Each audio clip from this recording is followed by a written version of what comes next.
Tout le quartier la regardait. Déborah, 23 ans, une beauté qui volait le souffle.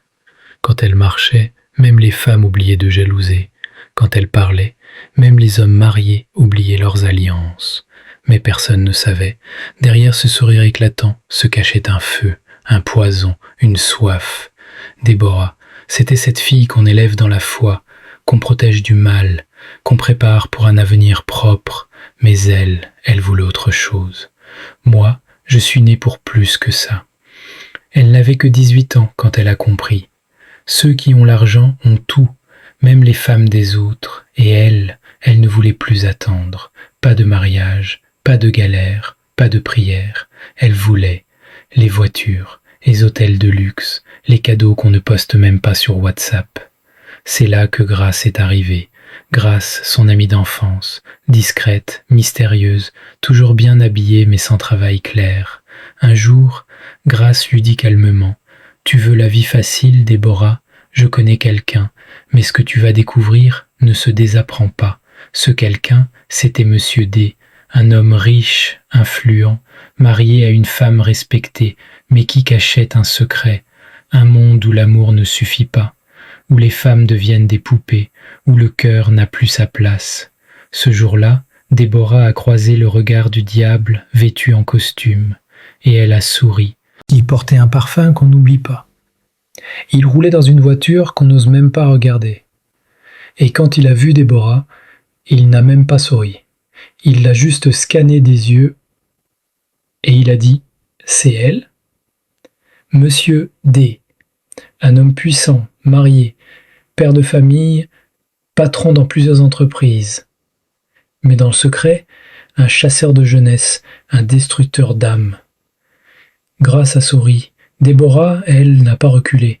Elle a tendu la main, elle a joué la femme classe, mais au fond, son cœur battait. Pas par peur, par excitation. Voilà, Déborah, tu voulais le luxe, c'est ici que ça commence. Le premier rendez-vous n'a duré qu'1 heure. 1 heure de regard, de silence, de questions tordues. À la fin, il lui a tendu une enveloppe. Épaisse, très épaisse. J'aime les filles obéissantes, fidèles et surtout discrètes. Déborah est sortie du rendez-vous comme si elle flottait. Son téléphone vibrait déjà, à virement de 500 000 d'éloignement. Un sac de marque, une perruque importée. Tout ça en une seule rencontre. Mais elle ne savait pas encore. Il y avait un prix à payer. Quelques jours plus tard, Grace est revenue. Cette fois, plus sérieuse, plus froide. Monsieur D t'aime bien. Mais il ne garde aucune fille qui ne passe pas par le protocole. Quel protocole ? Grace a sorti un papier, un nom, une adresse, un vieux quartier d'Abidjan, une maison grise, une gare étrange.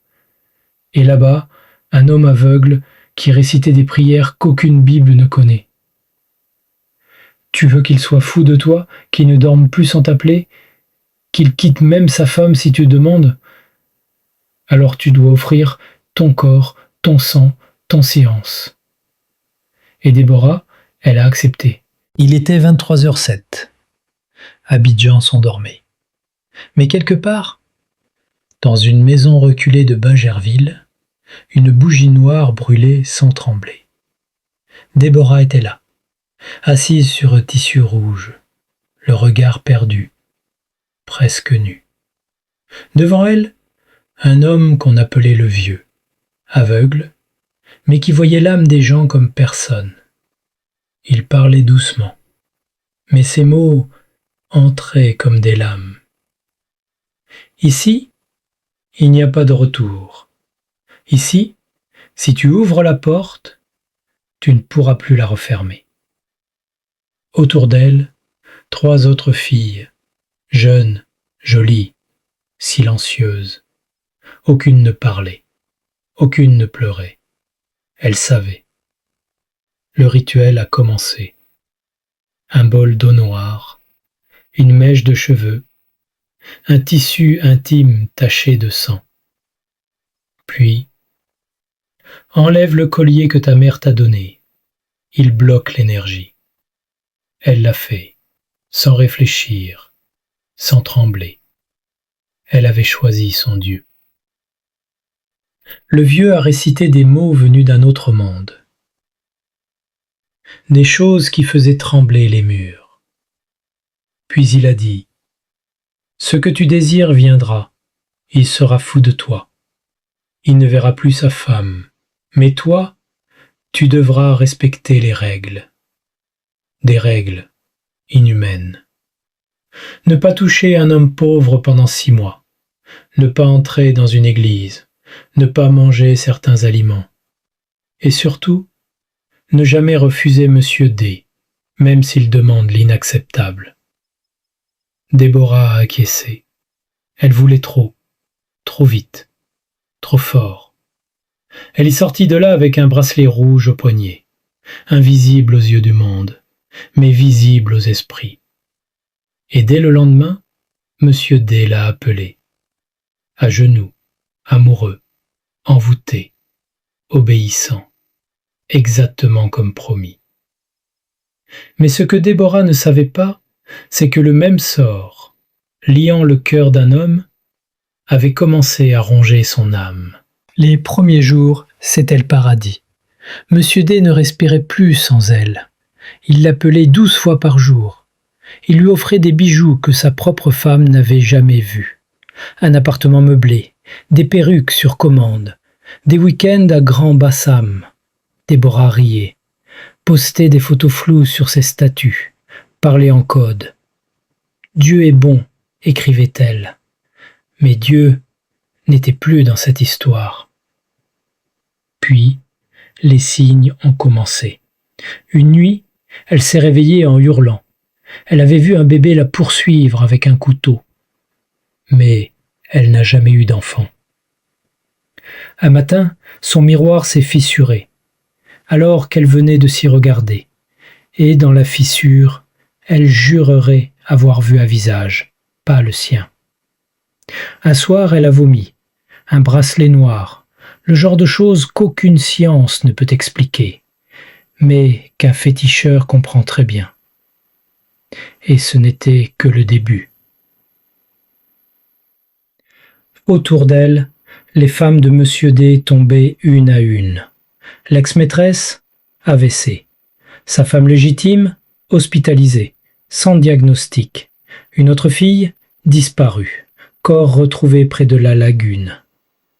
Déborah, elle, ne comprenait pas. Ou plutôt, elle ne voulait pas comprendre. Elle se disait : c'est juste le hasard, le destin. Moi, je suis protégée. Moi, j'ai payé. Mais son corps parlait autrement. Des règles qui duraient des semaines, des douleurs au dos la nuit seulement, des pleurs sans raison. Elle appelait Grâce, mais Grâce ne répondait plus. Silence radio. Et Monsieur D, lui, devenait plus exigeant, plus sombre, plus violent. Un jour, il lui dit : « Tu es à moi, même ta mort m'appartient. » Elle a ri. Mais ce soir-là, seule dans sa salle de bain, elle a trouvé un œil dessiné sur son miroir avec du rouge à lèvres, et son bracelet avait disparu de son poignet, tout seul. Elle voulait fuir.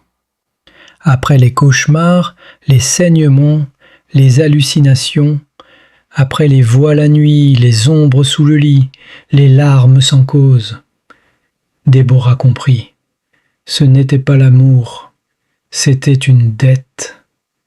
Elle voulut tout arrêter, couper les ponts, supprimer les numéros. Mais on ne quitte pas un pacte en claquant la porte. Le jour où elle a décidé de tout arrêter, elle s'est réveillée nue au sol, les pieds liés par des cheveux humains, dans son appartement fermé à clé.